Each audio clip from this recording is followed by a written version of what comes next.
নিয়ে যত অভিযোগ, আমাদের মনে যত কষ্ট, আমাদের হৃদয়ের ভেতরে যত অস্থিরতা, তার মূলে হচ্ছে এই সমস্যা যে আমরা ভুলেই গেছি আমরা পরীক্ষা দিতে আসছি। এই যে আমাদের জীবন, এই জীবনের জন্য বিপদ, আপদ, পরীক্ষা, স্ট্রাগল, এটা অনিবার্য, এটা হবেই। বিপদ নাই, কষ্ট নাই, আপদ নাই, অনিশ্চয়তা নাই, স্ট্রাগল নাই, এমনকি কেউ আছে এখানে?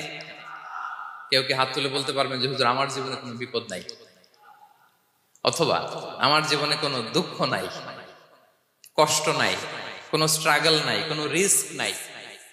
এরকম সৌভাগ্যবান কেউ আছেন এখানে?